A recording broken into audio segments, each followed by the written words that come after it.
10 things we learned from The Last Dance.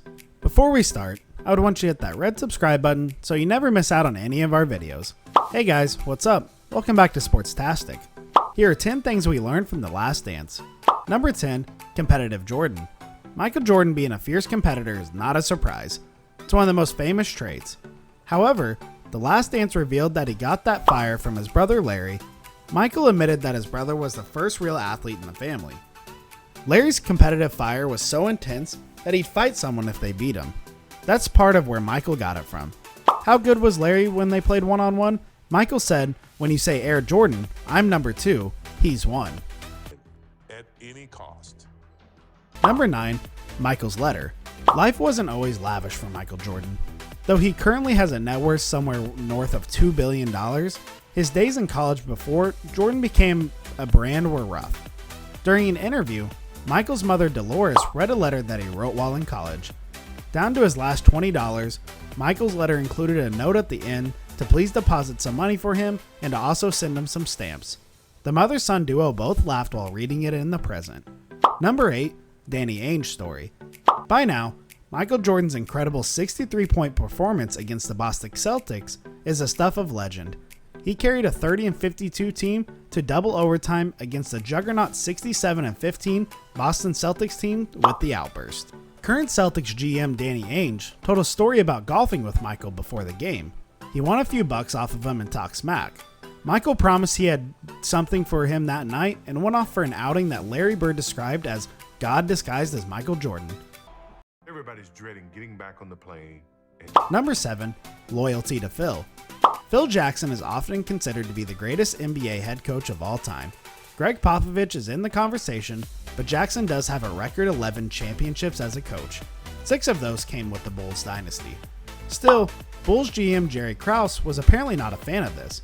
However, Jordan came out and said that he wasn't playing unless it was for Jackson. Rather than lose the best player in the world, the Bulls gave Jackson a 1-year contract. Number 6, The Last Dance name. Ever since it was announced, many fans wondered why this docuseries was titled The Last Dance. That wasn't exactly a phrase associated with the Chicago Bulls or Michael Jordan. However, it was quickly explained.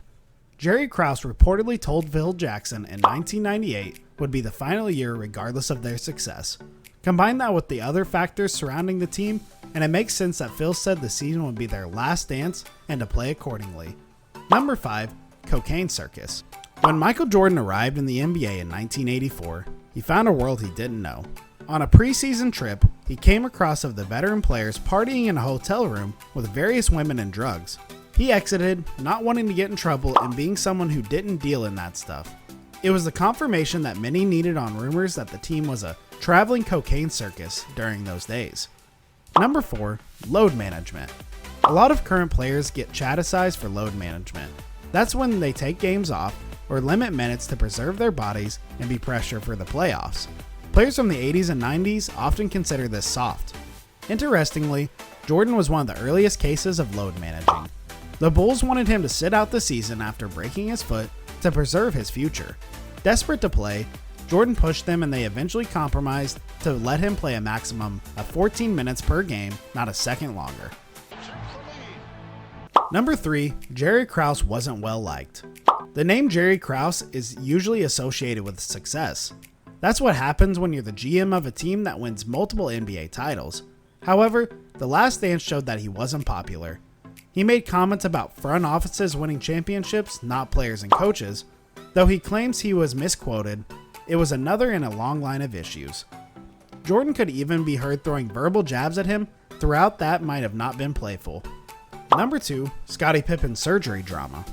Through the documentary is intended to focus on Michael Jordan, Scottie Pippen was at the forefront. Due to issues with the franchise, Pippen waited to get surgery on an injury until the end of the offseason. He did this knowing he'd miss games instead of getting it done earlier in the summer. It was his show of protest. Jordan admitted that he disagreed with the way Pippen handled the whole thing and wanted him on the court for him for the season. Number 1, Scottie Pippen's salary. The main reason Pippen was so upset with the Bulls was due to his salary. The unquestioned second best player on the team, he was 6th in terms of salary and ranked 122nd in the entire league. That's because Pippen signed a 7-year, $18 million deal in 1991. Pippen went to the Bulls and wanted to restructure the deal. After all, he helped lead the team several titles, was a multiple-time All-Star, and was named one of the league's 50th greatest players in history. However, Chicago executives declined. A disgruntled Pippen eventually requested a trade, which was how this part of The Last Dance ended. This brings us to the end of our video. I hope you enjoyed it. Hit like if you did, and don't forget to subscribe to our channel so you don't miss any of our videos in the future. Also, watch the next two videos that are on your screen because I'm sure you'll love them. With that, I'll see you in the next video.